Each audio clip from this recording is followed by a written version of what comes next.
ये कहानी शुरू हुई झाड़ू से, ख़त्म हो रही है दारू से।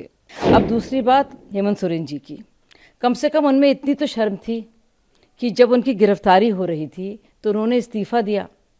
अब ये भाई साहब तो कह रहे हैं कि वो पूरी सरकार चलाएंगे। वही कुछ माहौल हो जहाँ चार यार मिल जाए वहीं रात हो गुलजार।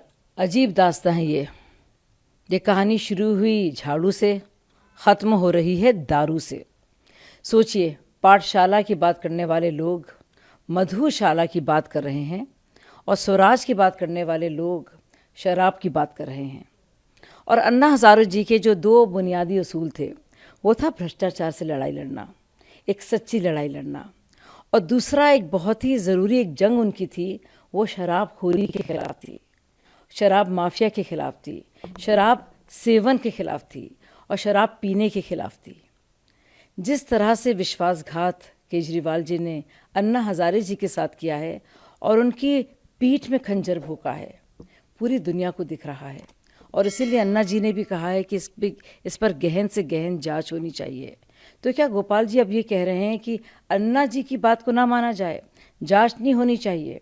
जो राजस्व घटा है, जिस तरह से मुनाफाखोरी हुई है, जिस तरह से ब्लैक लिस्टेड कंपनियों को फ़ायदे दिए गए हैं, जिस तरह से करोड़ों के किकबैक लिए गए हैं, जिस तरह से फ़ोन को नष्ट किया गया है ताकि पूरा डिजिटल ट्रेल ना मिले, जिस तरह से बाकायदा जो भ्रष्टाचार देने वाली, रिश्वत देने वाली पार्टी थी साउथ लॉबी की, वो बाकायदा विजय नायर के थ्रू इस बात की तस्दीक कर रही थी कि हाँ वाकई में ये वही लोग हैं जिनको रिश्वत भेजनी है।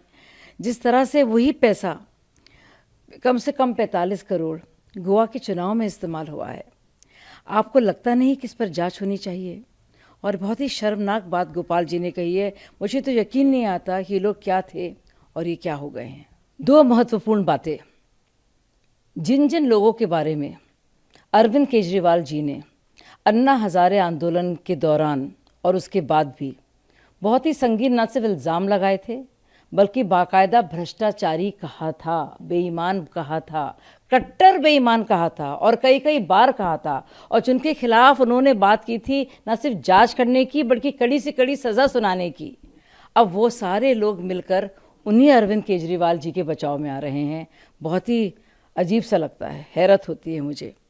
अब दूसरी बात हेमंत सोरेन जी की, कम से कम उनमें इतनी तो शर्म थी कि जब उनकी गिरफ्तारी हो रही थी तो उन्होंने इस्तीफ़ा दिया। अब ये भाई साहब तो कह रहे हैं कि वो पूरी सरकार चलाएंगे। मनोज तिवारी ने कहा था ना कि क्या सरकारें चलती हैं जेल से? जेल से तो सिर्फ गैंग चलते हैं। लेकिन इतने उनके मंत्री वहाँ पे हैं, मुझे लगता है कि कैबिनेट मीटिंग्स आसानी से होंगी, तो हो सकता है वो सरकार वहाँ से चला लें और वही कुछ माहौल हो जहाँ चार यार मिल जाए वहीं रात हो गुलजार।